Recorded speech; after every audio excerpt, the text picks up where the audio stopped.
है।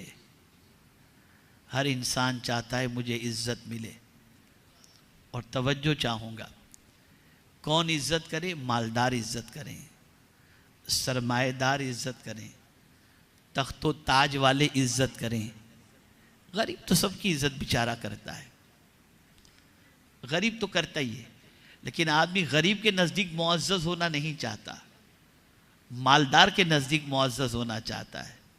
बड़ी प्यारी बात किसी मुफक्किर ने कही है, अगर याद रह जाए तो मैं समझूंगा कि बहुत बड़ा सबक लेकर आप जा रहे हैं।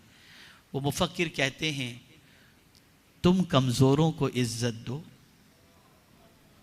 मुफक्किर कहते हैं, तुम कमज़ोरों को इज्जत दो, अल्लाह ताकतवरों से तुम्हारी इज्जत करवाएगा। तुम कमज़ोरों को इज्जत दो।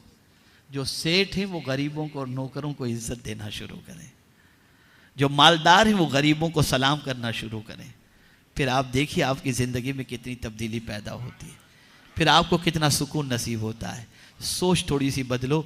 और जब मैं मदीने के ताजदार सल्लल्लाहु अलैहि वसल्लम की हयात तैयबा को देखता हूँ तो अक्ल दंग रह जाती है कि सरकार सल्लल्लाहु ताला अलैहि वसल्लम फरमाते हैं, इबगूनी फी दुआफाइकुम, मेरे ग़ुलामों मुझे तलाश करना हो तो मुआशरे में तुम में जो कमज़ोर है ना, उन कमज़ोरों में मुझे तलाश करो, कमज़ोरों में मुझे तलाश करो। आप अंदाज़ा लगाएं मेरे प्यारे आका सल्लल्लाहु ताला अलैहि वसल्लम के प्यारे दीवानों, अर्ज़ करने का मंशा ये है कि ये बात जहन के अंदर बिठा लो, नमाज में खुशू और खुजू इख्तियार करो, फुजुल कामों से अपना रिश्ता तोड़ दो, और इसी के साथ साथ अल्लाह और उसके रसूल जल्ल जलालहू व सल्लल्लाहु अलैहि वसल्लम की इताअत करो।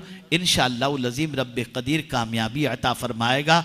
माल हो या न हो, सरमाया हो या न हो, मैं ये नहीं कहता कि आप माल न कमाओ, लेकिन माल के बाद अगर आपके पास सुकून नहीं है तो उसकी सबसे बड़ी वजह यह होती है कि आपने अल्लाह और उसके रसूल की इताअत से रूगर्दानी कर ली। लेकिन माल के साथ साथ अगर आप कामयाबी चाहते हैं और सुकून चाहते हैं तो अल्लाह की भी इताअत करें, अल्लाह के रसूल सल्लल्लाहु ताला अलैहि वसल्लम की इताअत करें, और अपना वक्त ज़ाय करने से, बर्बाद करने से अपने आप को रोकें कि क़यामत में अल्लाह अज़्ज़ व जल वक्त के बारे में भी सवाल पूछेगा कि बंदे तूने अपना वक्त, अपनी उम्र किस काम के अंदर खर्च की।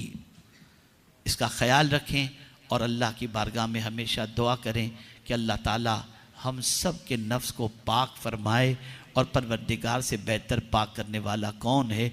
और हमारे दिलों पर गुनाहों के धब्बे जो लग चुके हैं तो हमें चाहिए कि हम अल्लाह अज़्ज़ व जल्ल के प्यारे हबीब सल्लल्लाहु अलैहि वसल्लम की दुआ को अपनाते हुए अल्लाह की बारगाह में दुआ करते रहें।